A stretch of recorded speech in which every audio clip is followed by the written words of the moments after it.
shit. Hi, my name is Maureen. I'm an addict and an alcoholic, and it feels like I just did some desoxin. I got 10 minutes to tell you. Oh, wait a minute. All right, here we go. I got 10 minutes to tell you what it was like, what happened, and what it's like now. I guess. Okay, I fucked up. Thank you very much.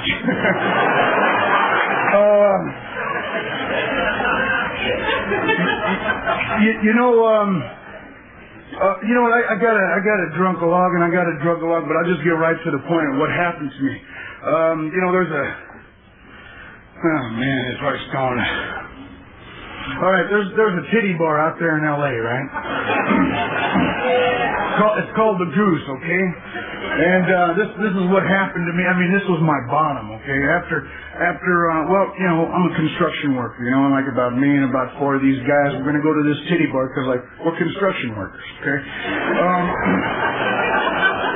And so, after about 15 pitchers of beer, I thought I'd better go home.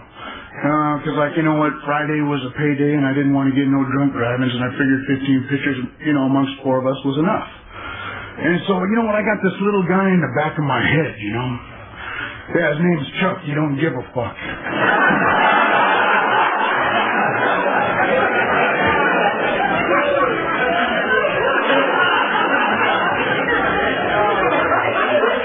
Yeah. And you know what? After 15 pitchers of beer, I'm on my way home, and I got long hair, and I got this stupid cowboy hat, and I'm trying to look cool, and I'm in this 1978 Cadillac, one of them Bromes or whatever, with no trunk,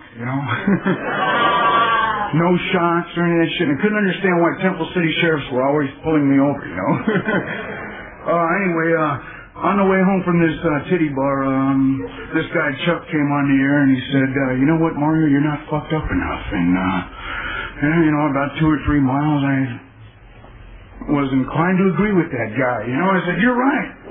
You're right, you're not fucked up enough. So, you know what, I figured 10 miles wasn't too far out of the way to go get a little more fucked up, And so what I did is I went down to pick up a couple bags, I was only going to get one. What happened is, like, I ended up getting 3 because they were $10 bags, and I figured, oh, fuck, I was doing $30, worth of that shit, no problem, But I didn't account for the 15 pitchers of beer, and I didn't account for these guys having one of them kind of drug wars, because, they weren't cutting the shit up like they were before, it was like they were trying to get rid of their shit real fast. And so, I went into this gas station with these 3 dime bags that I thought were nothing, and, I did them. I told the guy to fill up the Cadillac. I said, fill up the car, I'll be right back, I'm going to go take care of business. And so I did these 3 bags of heroin, and I went through the whole ritual, and that was the whole thing for me, cooking it up and all that good shit, drawing it up and jacking it off a few times,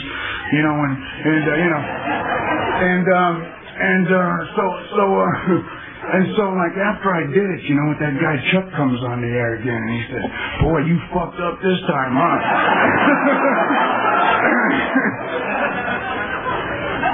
Sure enough, man, it felt like I had the weight of the world on my shoulders. There was just no way I was going to make it to my Cadillac. Fucking cowboy hat fell off. Anyway, and I fell out, and I woke up in the hospital again, with them tubes down there, they were pumping my stomach, and the first thing I thought of when I woke up, when I saw the lights and I thought, man, these guys fucked up my high.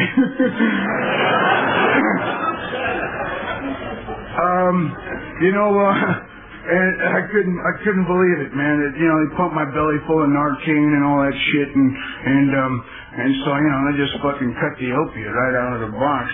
Anyway, I knew I was in trouble, man. This guy, Judge Montez at the Rio Hondo Court, he's got, every time I go in front of him, he's first name basis, and like I knew that I was going to do a year this time because, like, it wasn't the first time I overdosed and I got 6 drunk drivings along with that shit, and so I was in trouble. And so I thought, fuck, I better duck into one of them 30-day wonder programs real fast. got good insurance, you know, and so that's what I did. I ducked into one of them programs real fast, you know, and you know, I figured, you know, I'll get one of them counselors to write me a nice letter, you know, that I'm trying to do real good, and I'll get the psychologist to say, you know, well, we've psychologically tested this man, and you know, we think he's going to stay clean and sober this time, and I figured I'd just run the game again, you know what I mean, and they'll cut my sentence in half. Well, man, so you know, 9 days into this program, I'm on this sham, you know, I'm kidding myself, you know. I couldn't admit, you know, powerlessness, you know, because like there was no unmanageability to get them drugs and alcohol. I couldn't relate this thing to being a disease, you know. I'm feeling at ease with my own feelings, you know, and that's why, and that's, you know, I anesthetized them with drugs and alcohol. 9 days into this program, though, you know what? They had me in a room. It was like you know, the number of the room was 415, and it was overlooking Forest Lawn, the Forest Lawn, you know, the mortuary, and you know, there's a cross up there, you know, and you know, everybody's praying for me. I don't understand this prayer stuff, but everybody's praying for me, and they're hoping that I'm going to make it this time, you know. And I had $20 on the bed, and I'm figuring, man, you know what, Ponce's got some pretty good dope. I think I'll go AMA, you know, fuck these guys. Anyway, something happened to me, you know, it was March 21st. You know, I didn't want to take my volumes March 17th, you know, and so like that was my real sobriety date. You know, that was my sobriety date. And well, March 21st, something happened to me, you know. I wanted this program, you know. I wanted to stay clean. I wanted to stay sober. And you know what? I fell on my knees that night. You know what I mean? I made sure nobody saw me. Made sure the door was closed. And I asked this God, whoever it may be, you know, people said it's a group of drug addicts, you know, a group of drunks or whatever, you know, if I can get this program, you know, and the program simply meaning people relying on God, relaying a message, you know, a group of drug addicts. And I asked them to come into my life, man. Now, I didn't see no burning bush, you know, and I didn't see lightning bolts striking all over the place, but I did feel a kind of ease, you know, a calm. I kind of felt like, you know what, it's going to be all right. They were talking about, you know what, you got to get a sponsor, you know, and you got to go to meetings for as many times as you went to the Connection. Well, fuck, I was going to the Connection like 2 to 5 times a day, you know, and so I said, fuck, what an order. Anyway, so what I did is I went to a meeting. There's a 7 o'clock meeting. It's a Shakers meeting. I went to that 7 o'clock meeting. I went to the 12 o'clock noon meeting. I went to the 8 o'clock meeting. There was a 10:30 candlelight. And then there was a 12 o'clock meeting for, you know, people that just can't get no sleep, I guess. And that's how I ended my day. And I got a sponsor. And he says, you got to keep it really simple, Mario. All right? And so, like, when you pray, you know, just pray for help. All right? And when you've made it through the day, get on your knees, make sure nobody sees you, and say thanks. And so that's what I did, man, for the first, 30 days, and then 60 days, and then 90 days, right? I come up with my 90-day check. And you know what, I got this sponsor, and he's got me writing all this shit down and reading all this stuff, man, and fuck, my ass is falling off, man. And I went to one of them other meetings, you know, and this guy, I'm sharing about some guy that cut me off on the freeway and whatever. He comes on after me, and he says, easy does it, you know. And he was wearing a suit. I ran over there, and I grabbed him by the suit and said, easy does what, man? Fucking hey. I'm going... Oh, man. And so, you know, all them little cliches, you know, they were kicking in after a while. My ass was falling off. And the guy tells me, you know, I corner him, and he tells me, well, here's a needle and thread, sew it back on. And little shit like that, you know, buy some hand grips, you know what I mean? Because it's for your ass, because it's a roller coaster ride. And I just, oh man, let me tell you, you know what, man, and like, you know, and I've been asking this God, you know, for help, you know, and for every morning, you know, when I think about it, you know, and at the end of at the end of the night, I thank him, you know what I mean, and you know what, man, if it wasn't for you people, I wouldn't be clean and sober, because, like, you know what, man, we're united, man. It's in this unity, man. You know what? We find this recovery, man. It's in this recovery we find our strength. It's through your trials and tribulations, man, your problems and your solutions, that I can get through another day, man. And with that, thank you very much.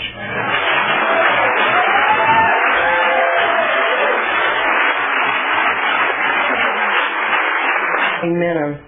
And I had never met Danny. I talked to him on the phone once before and then tonight, and I feel like I already know him. So without any further ado, I'd like to introduce our main speaker, Dany T from Venice.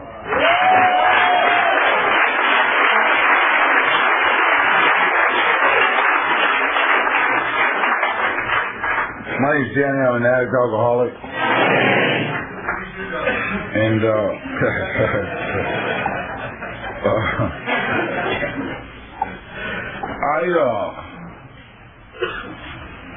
I don't really know anything. I just, you know,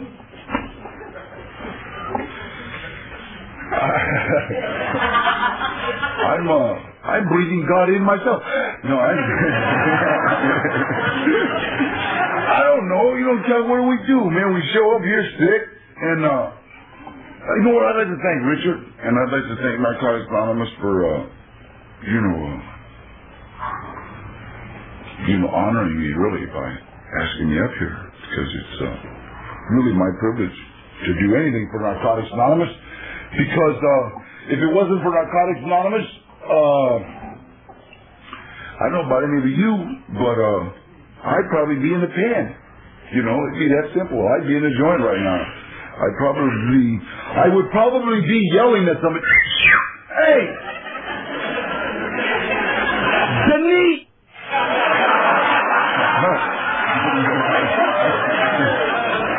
Write me a dirty note."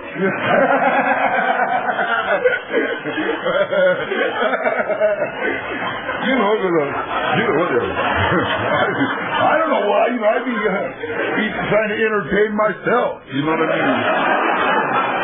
And,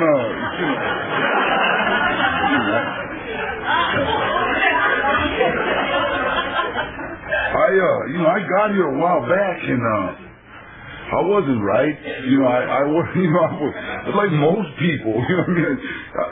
I hate to pop anybody's bubble, but Narcotics Anonymous, especially Narcotics Anonymous, is not like for well folks, you know what I mean? And lately I've been seeing like a lot of people like even thinking they're better. You know what I mean? Like really well, and they act like they're playing with a full deck. You know what I mean? God damn, man. The reality is, we couldn't make a full deck if we used everybody's card. You know,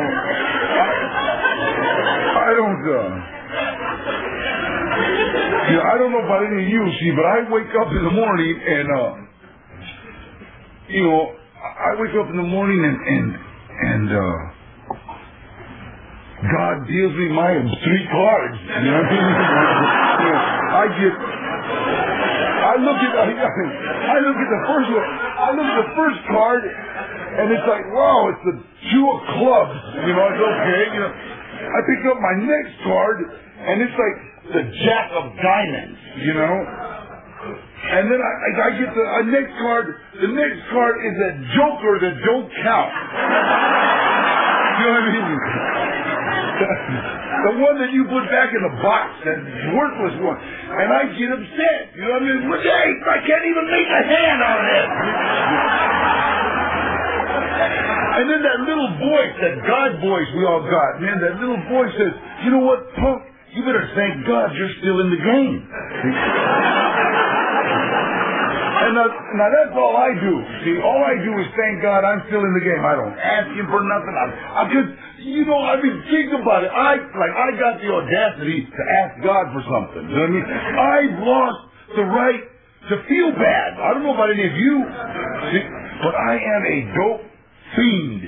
That doesn't mean a social user. You know what I mean? We're talking, see, when you come here, they talk about addiction. They don't say we socially use. They don't say we had a little smoky poo. They don't say that.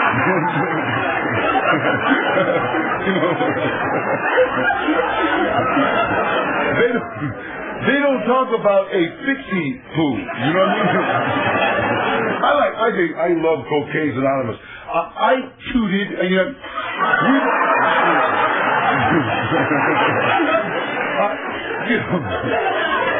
I think Cocaine's Anonymous is like the cutest thing that has ever happened. I swear to God. And I don't, wait a minute, let me tell you something. I don't mean that bad. I had an uncle, my Uncle Gilbert, now he messed with heroin for 30 years, right? He'd come out of the joint, he messed with cocaine for 8 months and died. You know what I mean? Now there's a message there. You know what I mean? I had another partner, Dennis, he did heroin for 30 years. He'd come out of the pen, messed with that coke for 4 months and died. See? Now you'd think I got 22 years being clean and being sober, and they both just died a few years ago. Now you would think with 22 years I would come up with something better than, wow, was coke that good?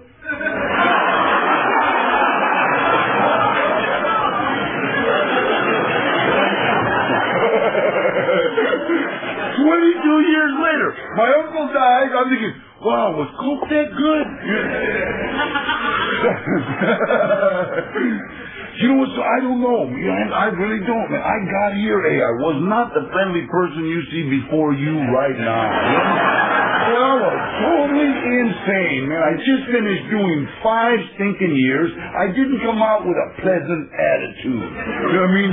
I came out riding so hard. I left Soledad. I've been in San Quentin and Folsom and Beckerville and Susanville, in Sierra and in Soledad, both north and central facilities. So when I came out just riding hard, man.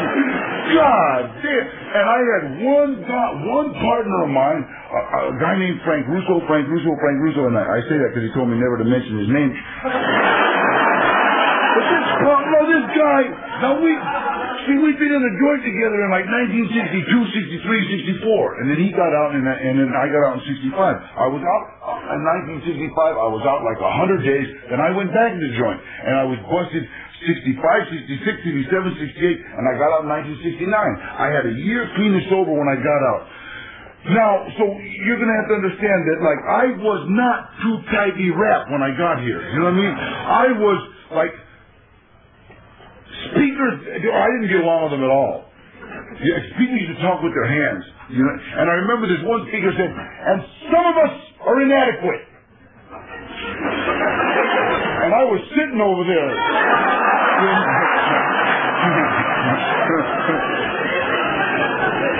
So because I know what to do when somebody calls you inadequate. You know what I mean? And so I got up, act like I went and got a cup of coffee and went outside the meeting. And I waited for him.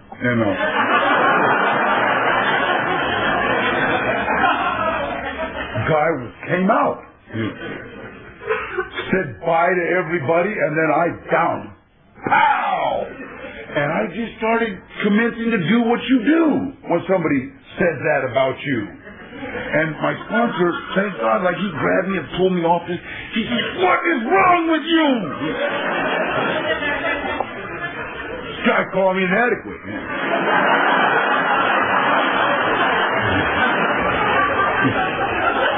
My sponsor, like, this guy's about 6'4", good 230, like big Italian dude, right?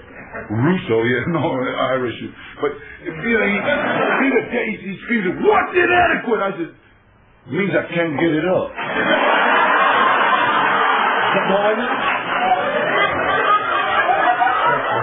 That's all I need.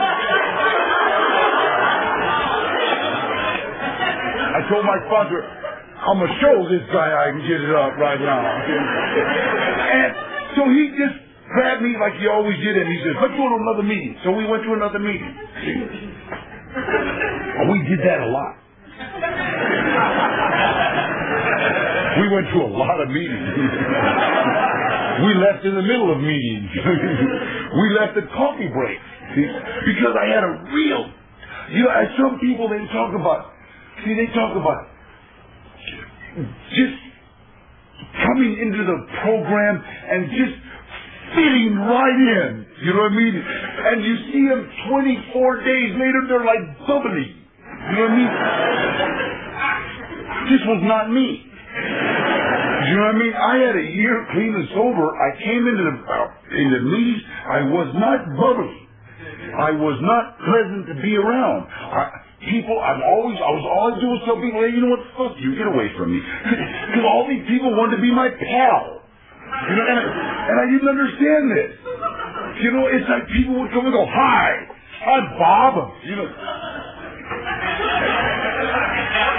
Yeah, well, Bob up and down on this. What are you talking about? I don't know who you are. There's no way, see, you guys laugh. But wait, let me tell you. Like, I didn't know this guy. This guy was not from my neighborhood. And I'd never done any time with him. So that washed him out as any kind of partner. You know what I mean? See? And then here comes another guy. Hi, I'm Hank. You know, Hank this. Leave me alone. Now, some people got very upset at my attitude. They did, man. Some people would walk off into their little group of like 4. The only friends they'd ever had all their life. They got to come to Narcotics Anonymous and be important to 4 people. You know what I mean? He won't make it 30 days. I buried a lot of them sons of bitches, man. I buried a lot of them. You know, a lot of them died, see. Then there was other people that they just, that guy Hank, this guy was like, he's still not right? But he would come up and he would say, hi, I'm Hank. You know, yeah, well, screw you, Hank. You know, get away from me. And he would say, hey, I understand. And you keep coming back because we need you.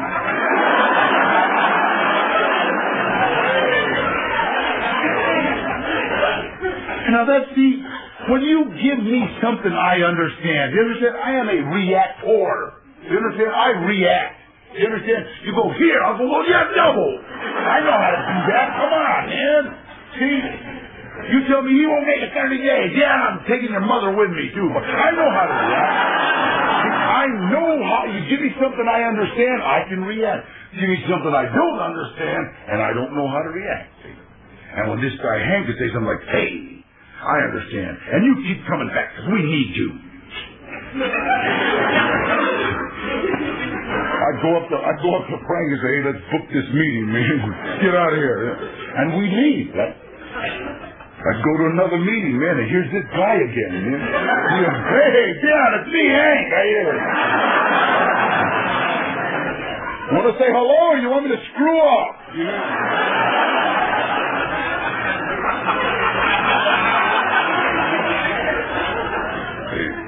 Why don't you go ahead and screw off, man? Leave me alone. I don't want to be this guy's pal. Do you understand? I don't want to be this guy's partner. He doesn't work in the shoe shop, so he can't give me no shoes. He doesn't work in the laundry, so he can't do me no Bonnaroo. He doesn't work in the canteen, so it doesn't matter. The guy's worthless, right? Okay. So then I go to another meeting, and I'm standing at the back like I used to. Like I still do, really. No, I used to stand on the back with get the piss away from me facing. I'm not here for help, asshole. I still do it. I still stand there. And so anyway, I'm standing.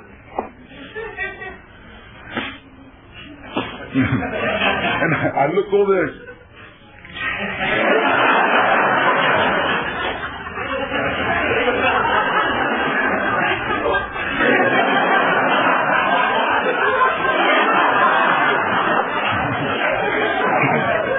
Go to another meeting, man.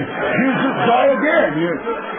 Dan, it's me, Hank. Come on over and meet my brother. Oh, both of you, Hank says, so leave me alone. The first meeting I go to, I see Hank, and he don't see me. What happens? Hey, Hank.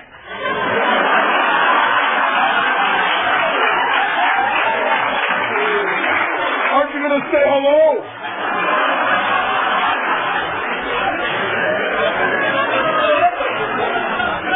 Bastard tricked me.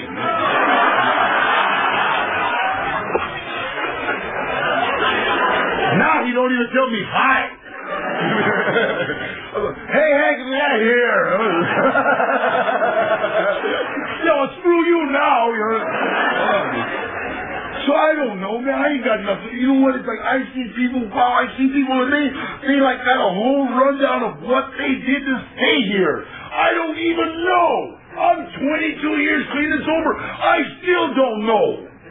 You know what I mean? I wake up in the morning, thank you, God. And I'm not going to thank you for what? You know what I mean? Thank you for waking up. Mario said, I mean, some of us have woke up, you know, in that county jail, you know, the hospital section, you know, the hospital, I mean, no, I'm sorry, the general hospital, the county jail section, you know what I mean? And you wake up and you got all them tubes and you got the priest on this side and you got the sheriff on this side. And if the sheriff is a comedian, he'll say something like, if he dies, Padre, you get him. You know what I mean? And you know you're going to jail. It's very simple. If you hear them, you're going to jail. It ain't about they'll feel sorry because I almost died. Oh, he's alive. Get them goddamn tubes. So you know, it's like when I showed up here, and I gotta say that I really just showed up here in 1959. God damn, I hate saying that, man.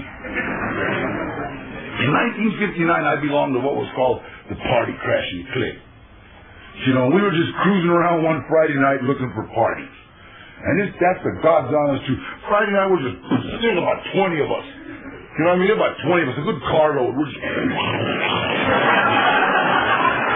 And we, right on the corner of Lev Street and Van Nuys Boulevard in Pacoima, there was like 30 cars parked out in front of this house. And we just said, Cubo. Time to party. Man. Stopped and everybody got out of the car. We went to the trunk to get the tools necessary to crash parties. You know, we got tire irons, bumper jacks, pieces of pipe. I had a case of beer, 3 bottles of wine, a half pint of whiskey, and I was already loaded on Red Devils. You know what I mean? It's funny, to this day, every time I say Red Devils, I'm out flirt. I don't know why. I'm like, Red Devils. But so when we had these gorilla biscuits, you know, I'm wasted on them, and we go and when you crash a party, you can't like knock. Can we come here? No, get the fizz out of here. So we just kind of kicked in the front door of this pad, man, and everybody rushed in, and the first thing we saw was a big sign that said, "We care." And we had just crashed the Friday Night Speakers meeting of Alcoholics Anonymous.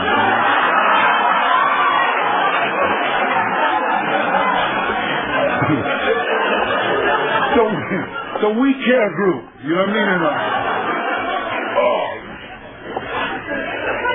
Now let me tell you, the minute I got in, see, I'm no dummy, the minute I got in there, I knew this was a no-no, see? This is, you know what I mean?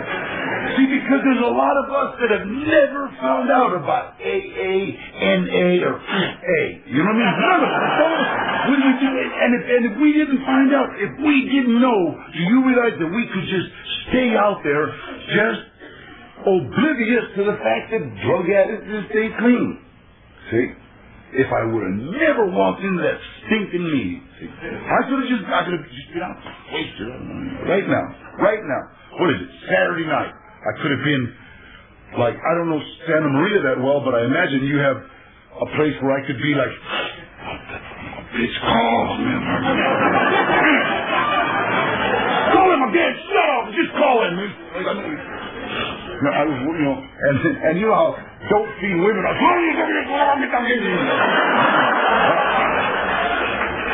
but anyway,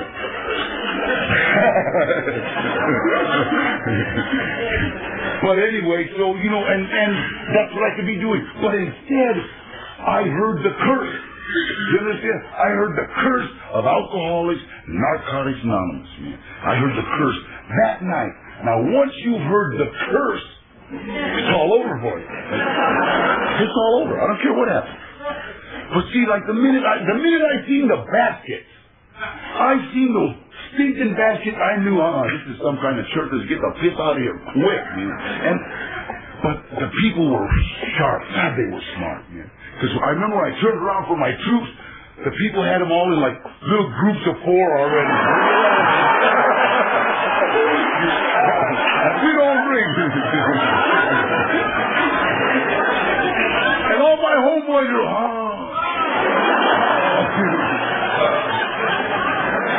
and I say, let's go, let's get out of here, man.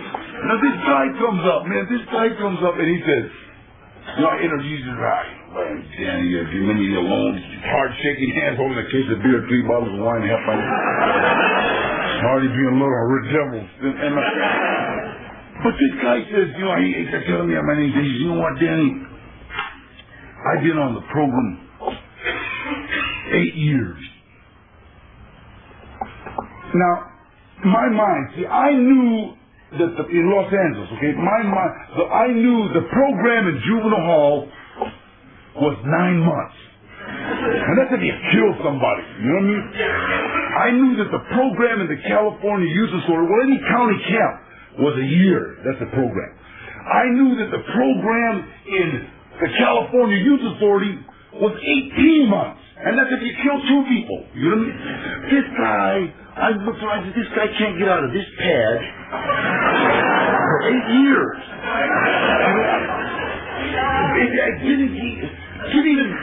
This guy's stupid. I don't want nothing to do with this guy. Then he says, I haven't drank in 8 years. Now, I'm holding a case of beer, 3 bottles of wine, a half pint of whiskey. I immediately, turn my back.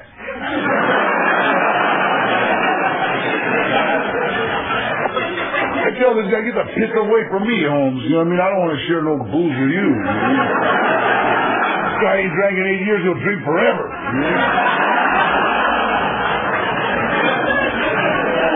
Now, this guy did something that even at an early age, really kind of just caught my ear. He said, I haven't wanted to drink in 8 years. Now, even at an early age, I can't remember not wanting to get drunk. And let me tell you, there's a big difference. See, so a lot of people, you'll hear people talk about, I drank for 50 years, you know. Now, they didn't drink alcoholically for 50 years. Do you understand? They didn't drink alcoholically. And it says it. They said they drank socially for long. They had social drinking careers. And then they crossed the line into alcoholism. See? Now, most of the young people in this room right now have never had a social drink. We have never had a social drink. If you started drinking when you were like 9 or 10, you weren't drinking socially.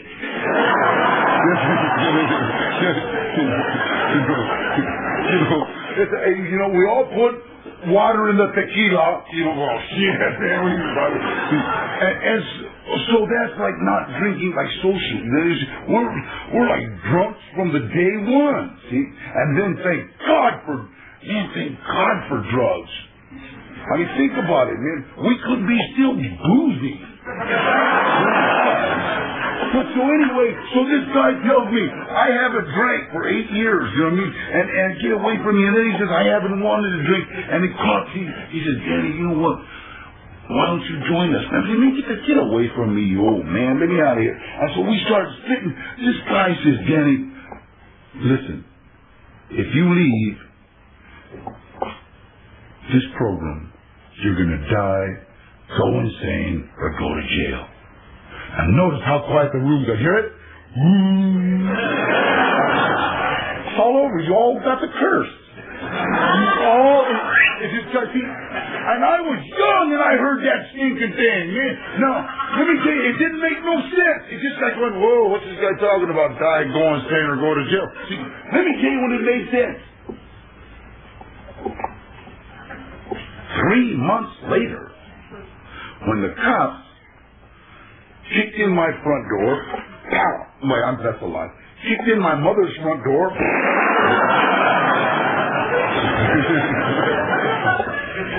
Had a shotgun through this window of my bedroom, because my bed was right there. Had a shotgun in this window. Had a shotgun woke me up like this. Pleasant way to wake up. Said, you know what? Move and we'll blow your brain. The thought hit me. So help me God. Die, go insane, or go to jail. And I'm waking up like this, holding like this, and the thought hit me. If I blink, I'm not making it to jail. Because, I mean, this guy was serious. This guy looked serious. You know, if they're not shaking, it's okay. If they're not shaking, if a cop's not shaking, you know what? Fuck, get away from me, asshole. If he's not, but when he's shaking, don't say a word.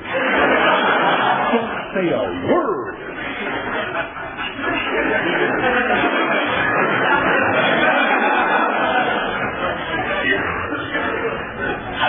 It made a little bit of sense.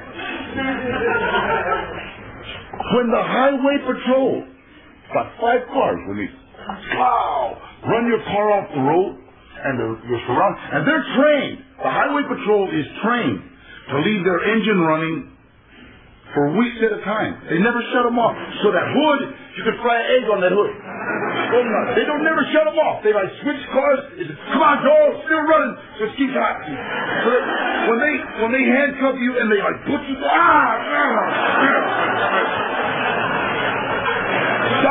go insane, or go to jail.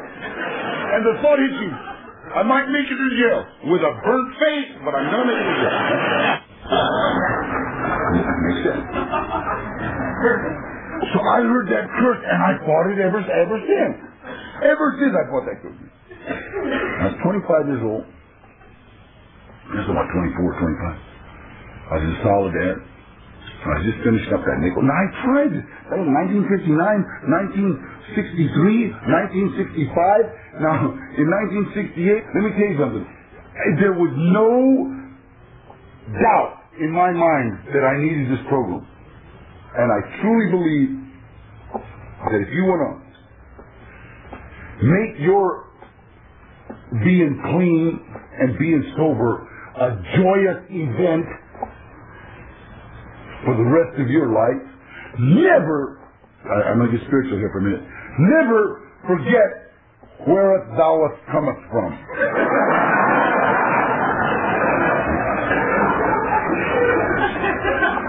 Because that's all I have to do, but it's so strange. You know, the longer you stay clean and sober, the better it seems. You know, like you get here, I've seen people get here bad, especially now. You know what I mean? Especially like doing that PCP and all that dust and that KJ and that, you know, that funny kind of dope. You know what I mean? It's like they get here, they're like, and you think, oh my God, you know what I mean? But you watch them people 6, 7 months later, they'll start thinking about, wasn't that bad? I mean, no, really, I had it together. The people that started using like in 1985 remember nothing until 90. And then got here and stayed sober 6 months, stayed clean 6 months, and then all of a sudden started thinking, it wasn't that bad. From what I remember. You know what? I sponsored this one little dude, man. He's like, he took a 90-day chip. I had to tell him, hey, go get your chip. He said, for what? You know what I mean? I said, for being clean 90 days. And he goes, why? He didn't even know why I didn't clean. Yeah, go get your stinking chip. He got up there and he said, my name's Freddie and I use CPC. And wait a second. He sat down, and I thought, what you use?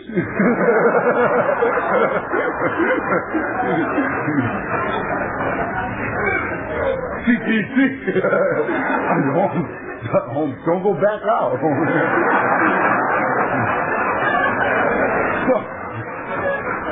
So we get here however we get here. You understand? We get here however we get here. You don't get to Narcotics Anonymous by mistake. You understand? Please understand me here. You know what I mean? You don't get here tightly wrapped. You don't get... look at that. All you guys are listening to a speaker right now, all right? I've been clean and sober 22 years. I have MI stamped on my jacket, which means mentally ill. And I'm the speaker.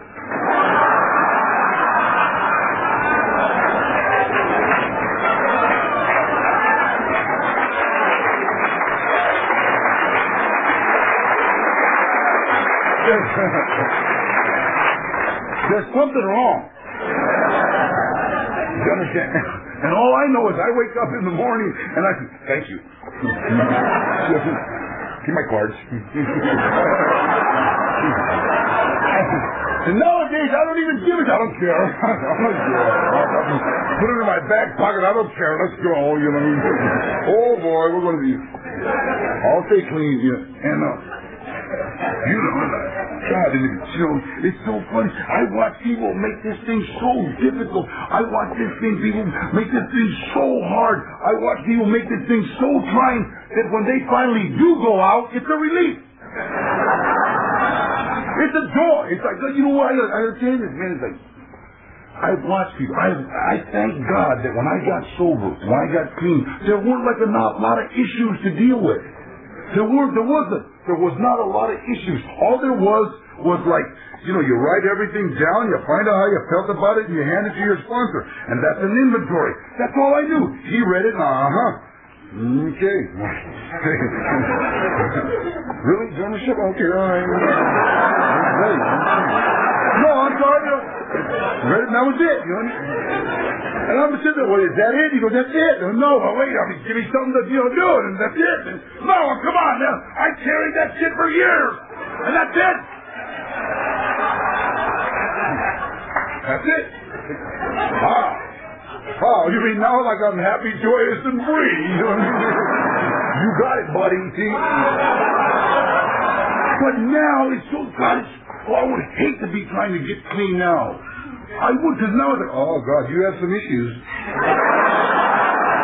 Oh my God.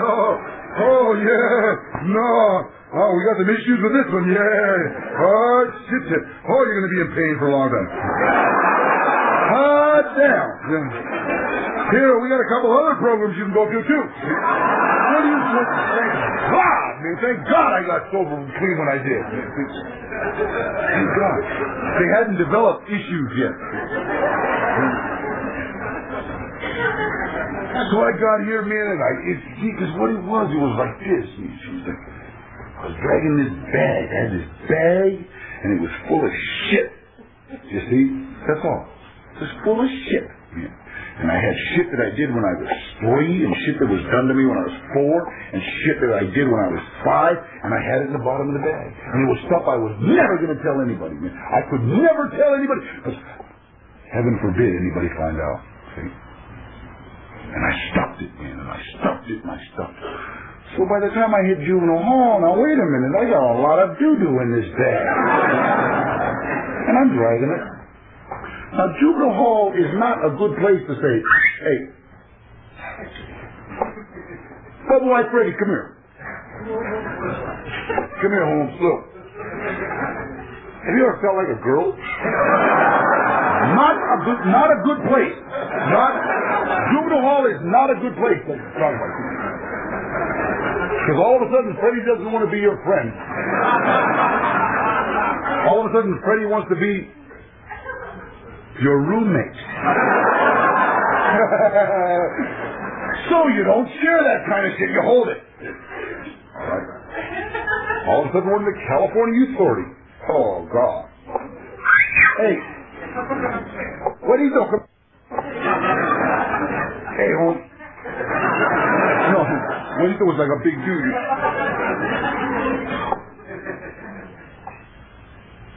What do you think about this, home? Why do you want to move into my cell? Not a good place. High school, not a good place. There was no good place to dump that doo-doo. You understand? No good place. Please, if anybody's here and is going to go out, don't try to dump that doo-doo in San Quentin. Not a good place. Not a good place to go up to somebody and say, hey, come here.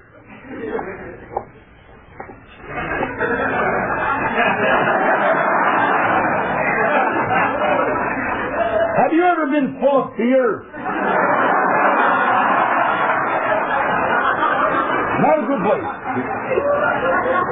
Don't dump it. See? So you're just dragging it back. More fear, more. And you come into a place like Narcotics Anonymous, right? And you try to tell these people that come up, hi, I'm Hank. You try to tell them, look, you will never understand. I got this bag, and they're like, walk like, oh, yeah, we understand. Hang it over there on the rack with the rest of them. See, right there. Because we all got one. That's what we're doing here. You understand? Now, if we dumped our bags right there in the middle of the room, we would have a real hard time separating our stuff. No, mine wasn't a college. Oh, okay, yeah. Okay. No. Wow, who else did this?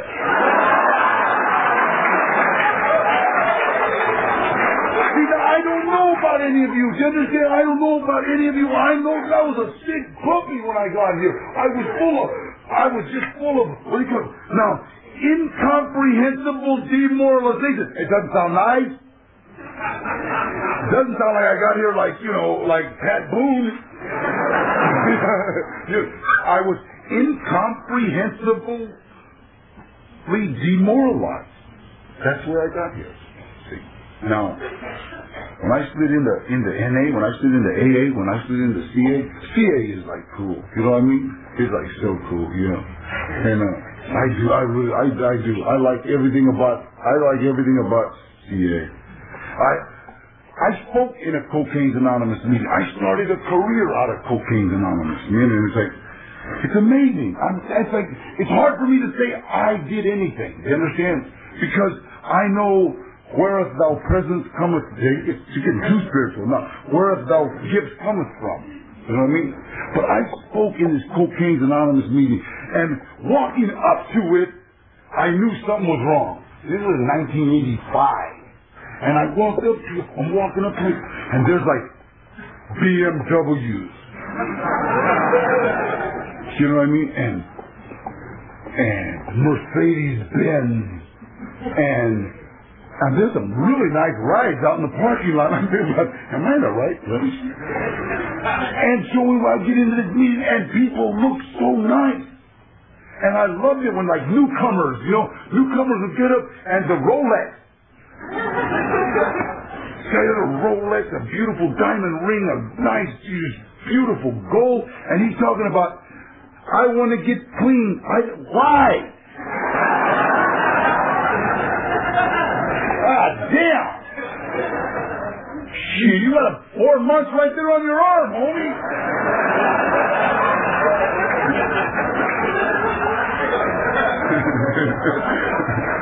Pull him aside, look, why don't we hop that watch and go get the bag? But anyway, so I talked in this meeting, right? And after I'm done talking, this kid comes up. Now this kid, me and this kid have got absolutely nothing in common with. You understand? I'm talking zilch.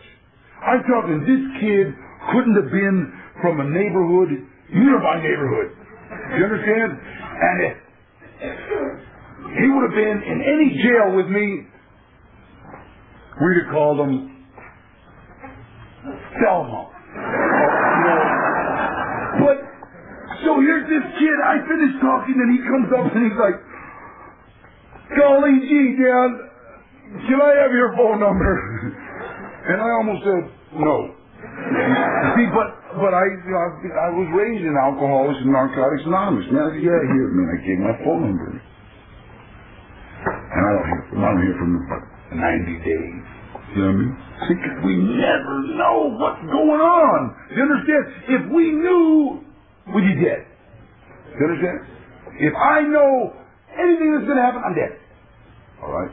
So, this kid calls me about 90 days later. He calls me at about quarter to 12.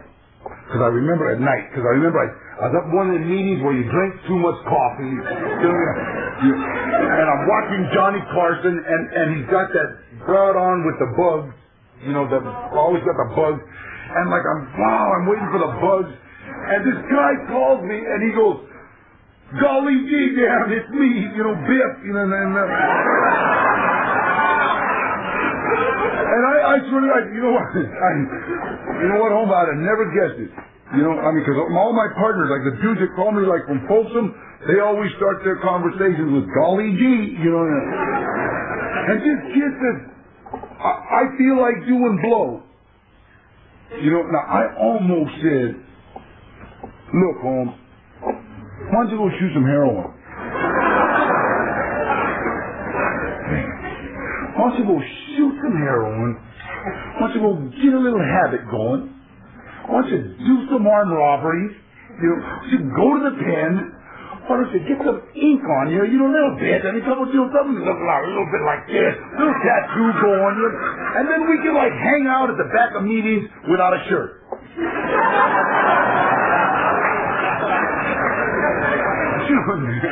And try to say cool stuff to women like, hey, mama. Talk shit, man. But see, this guy said the magic word. He said, I feel like. See? He didn't say, I did. See? Because he said, I feel like doing, because I'm clean and sober on the program of Alcoholics, Narcotics, and Cocaine Anonymous, for that I'm responsible. He said, I feel like I'm responsible. He feels like. That means I'm responsible. See? He didn't say, I did. He says, I did, I'm not responsible.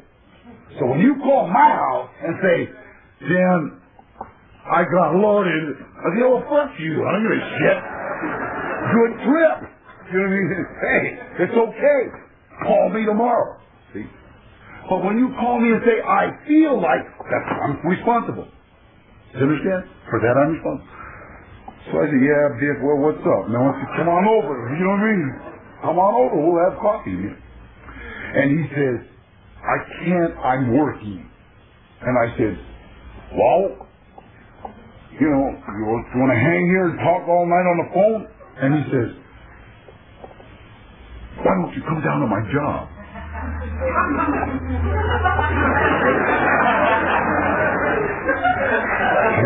Finished my 14th cup of coffee, I missed the broad on TV, the bugs, I missed the bugs. And I say, all right, where's the dog? And he tells me, man, and it's not that far downtown L.A., He says, yeah, cool, so I'm up anyway, man, and put on my pants and took off, Figured I'd hang with this dude. I asked him, was your boss get mad? He goes, no, it's cool, come on up. I go down, man. I thought he had a job. It's like a movie set. I thought, wow, hey, this is cool, And he says, yeah, blah, blah. This guy sees me, man, he says, hey, do you want to be in a movie? I said, what do I got to do?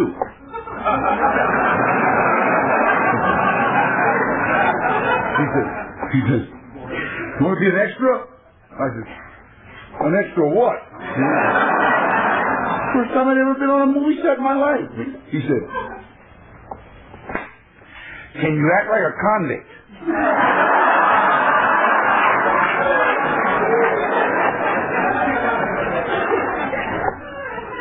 But I'll give it a shot.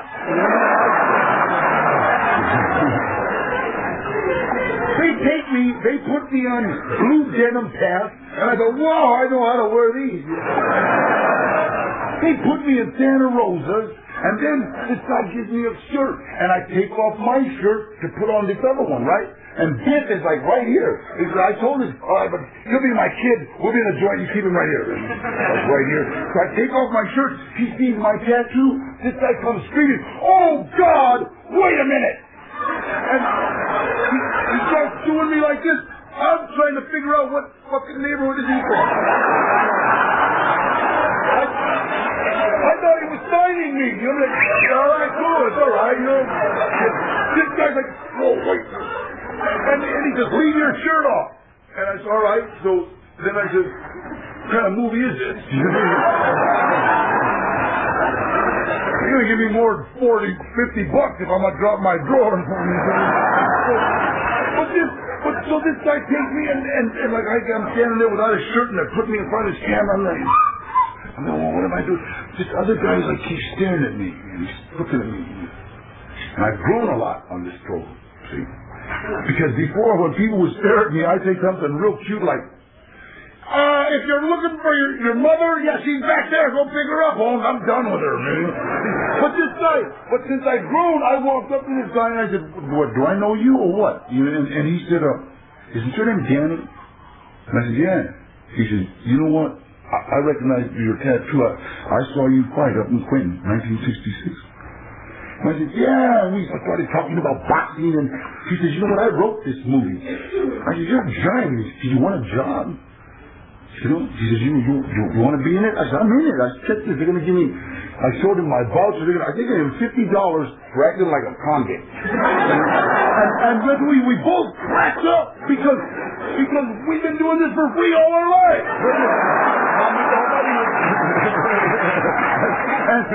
and giving like star performances. Yeah. And so this guy says, no, I mean, you want to part in this movie? And I said, well, what I got to do?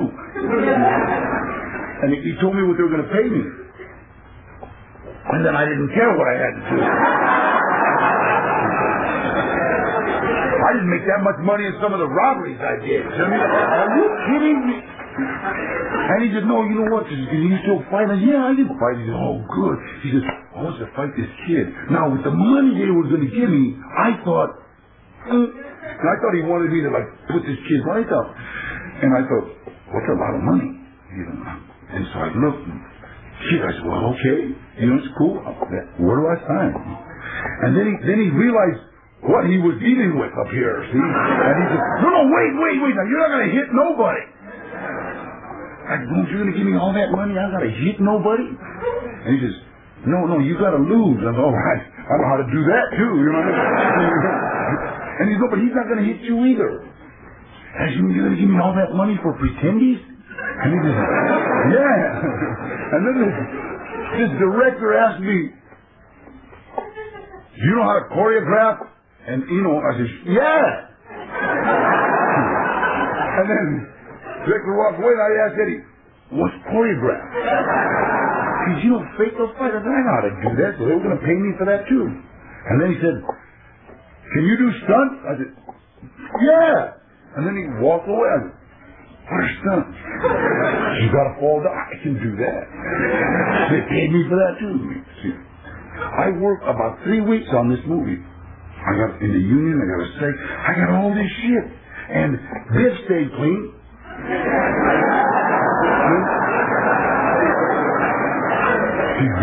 Funny part. See, I almost blew this job behind them bugs. Behind wanting to watch that boy with the bugs, see? Because we never know what he's got in store for us. You understand? Never! And I'm talking about from day to day to day to day to day. And there's people here that actually think, no, I do. I know what's going on. I'm still walking backwards. I am. I'm walking backwards. I'm seeing him. Wow, that was a good day. Boy, that was a great day. Oh, that was a great day. Oh, hey, that was a good day.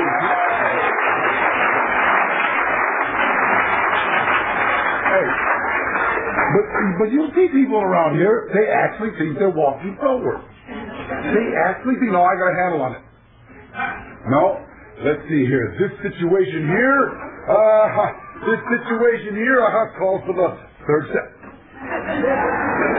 Good. I worked my way through that one. All I've been doing for 22 years is watching people. I watch them.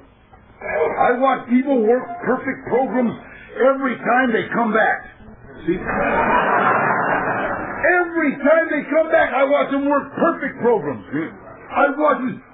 Daddy, don't talk to me because I got to work on inventory. Daddy, don't talk to me because I'm in the set. Daddy, don't talk to me because I'm really in the prior meditation. Every time they come back. It's them stupid sons of bitches that give you a whole... What are you doing? I don't know. Go to a meeting. What did you say? I don't know. I didn't use. And those are the guys that are here for a long time.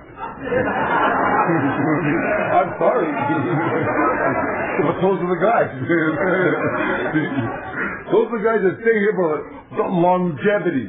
I am one of the people, you can go home and tell your sponsors this. I am one of the few people you will meet that admits I'm here for quantity. I'm not here for quality. You understand? I have buried so many people that were here for quality. See? I've watched people talk about, yeah, but I have quality clean time. And then they die. See? Yeah, but I actually only have 3 years, but my sponsor says it's equivalent to 7. I don't know how the piss you do that. See, you get that smart from hanging around with them people that cocaine's anonymous. You know what I mean? Because they stay up all night figuring that shit up. You know what I mean?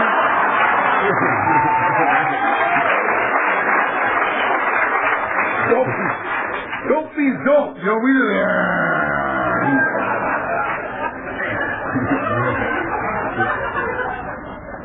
God. You know what? That cocaine's anonymous me. Always, every time I come up, I remember I used cocaine in 1961. You know, now, cocaine was not even a drug then. It wasn't dope. It wasn't like the dope. It wasn't dope. And it was so strange that my uncle and I went through a ½ ounce of cocaine. Now, we died about 4 times. The morning we got it. You know, and you would think that somebody would like say, wow, later for this shit. We went through that ½ ounce. And then went directly back to heroin. And talked bad about cocaine.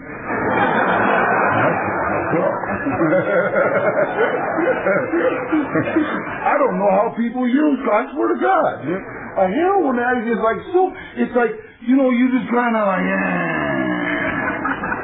and then if the cops kick in the door, you're almost like saying, hey, hold it down. Man, can you imagine waiting up all night for the cops? Oh, my.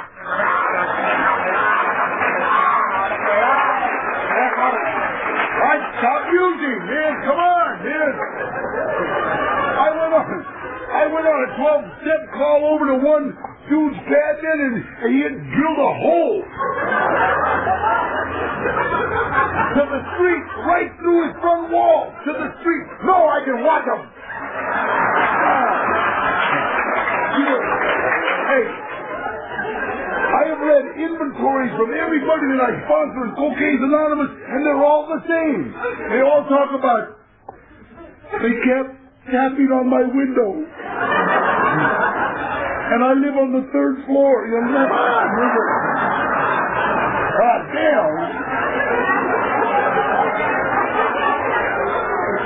You know, so I told you, I watch people. That's what I do. I watch people. When they come back, I ask them. I immediately, so when you come back, I'll ask you, hey, what step were you working just before you went out? See?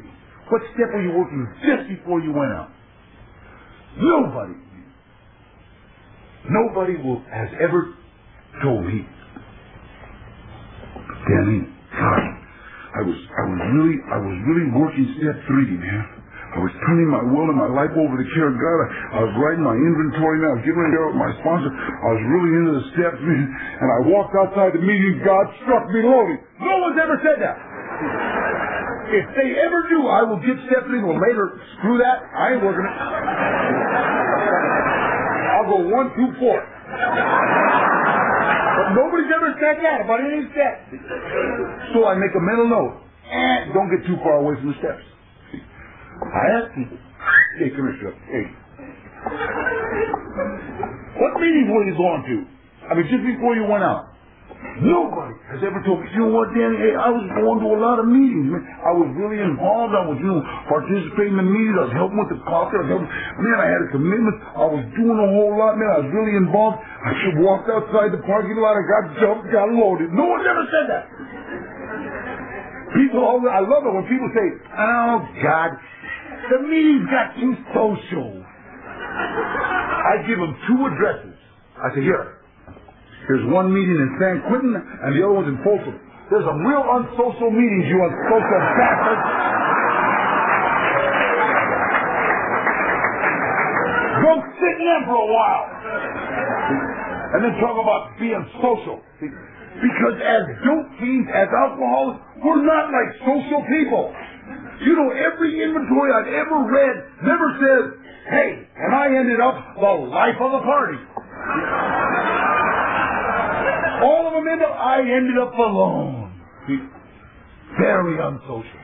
All the cocaine addicts ended up in the bathroom, slipping lip.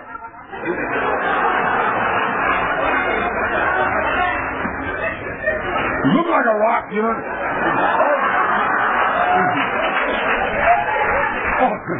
All the heroin addicts. I robbed my kids and I ran over and I shot dope, by myself. See, I wasn't a sharing, caring person when I got here. If I had a pocket full of drugs, hey, come on, let's share. I wasn't that kind of guy. That's funny. That was even funny, man. I was dead alone, man. So getting into this program, man, is like I had to learn how to be a sharing, caring person. Sharing and caring. You know, if you're new, I suggest you go to a lot of meetings, man. I suggest you go to meetings. You're gonna, they tell you don't get emotionally involved. I thank God my sponsor he didn't play none of that shit. You know what I mean? He said, Danny, if you stay clean and sober, your life will get progressively better. He said, if you continue to use, your life will get progressively worse. And he wasn't bullshitting. See? My first meeting, I just finished doing 5 years. You understand? I finished doing 5 years. I come out, I'm standing in the meeting, and they get ready to say the Lord's Prayer. And this little girl, 18 years old, you understand? 18 years old. She says, will you hold my hand? God,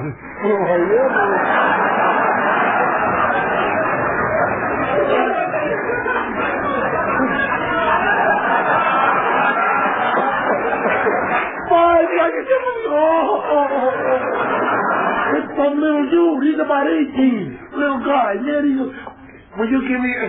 Oh, God.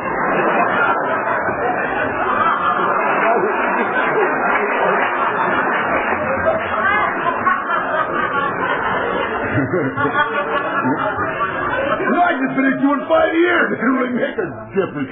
And I look at my sponsor. He's looking at me. I go, hey, Frankie, you were right, buddy.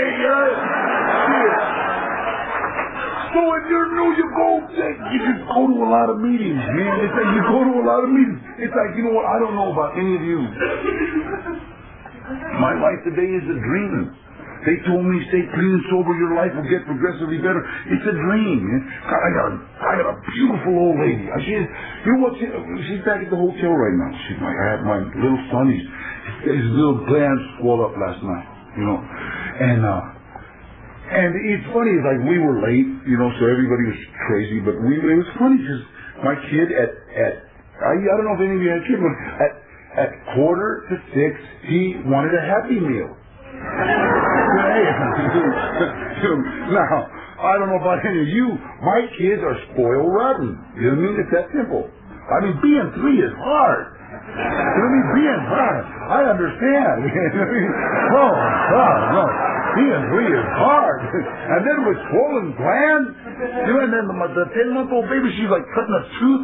Oh, man, being 10 months is really hard.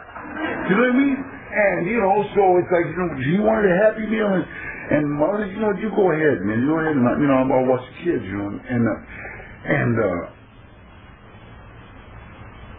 it's like, you know, that's like the kind of stuff that happens to me today. It's so me and Roger and Jack, we're jamming, going to find a McDonald's, and I have good friends today too. Do you understand? I have good friends. See, now I have the kind of people that I trust my family to. I don't know about any of you. See, I have the kind of people that my house, people have keys to my house. And my wife and my kids are all there, you know, and they can come and go as they please, you know. And I have keys to their house. Now, I never had that before, you understand? I wasn't the kind of person that you gave a key to your house, you know. So if you're new, I suggest you go to a lot of meetings. I suggest that you let the magic that is in the rooms of Narcotics Anonymous grab hold of you, see? But most of us make such unimportant stuff so important that we die. See? Now, because I know a lot of people that have been dead right. I know a lot of people. I know a lot of people in Narcotics Anonymous, in Alcoholics Anonymous, and Cocaine Anonymous that have been dead right. You understand? They took their little chicken shit, poop butt, who gives a piss resentment and died. See? Because today, there is nobody in Narcotics Anonymous, there's nobody in any of them that I resent. There's nobody that I dislike. See? There's nobody that's attacked me in any way, you know what I mean? And I gotta say that for me is the biggest feeling there is, the biggest, you know, like there's nobody I dislike, do you understand? And I don't know about anybody disliking me, and I don't really give a shit anymore, do you know what I mean? Because it used to run my life, do you understand? It used to run my life. Now, if you're new, I suggest you come in here and you realize that you probably only got one brain cell. You know, I don't mean that bad. That's an asset. It is. It's an asset because you're only running on one, and you can only get like one thought in your mind. You know what I mean?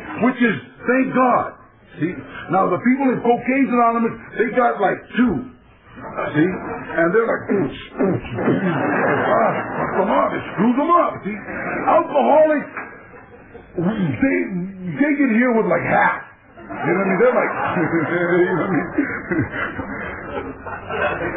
But they get here. You know, you know what? I don't know. I have nothing to say. You know, I had a good time, and I hope you did. I hope that whatever I brought into your life, you know, that hey, geez, that we all had a good time, because that's all I care about. Do you understand? That is all I care about. I care about when I wake up, hey, am I going to have fun today? And I usually do because I started with the Ninja Turtles. So I have kids. I don't know about any of you. You know what I mean? I have Dad. Dad, the Ninja Turtles are on. I'm watching Donatello, Raphael, Leonardo, and Michelangelo first thing in the morning. And Sinner.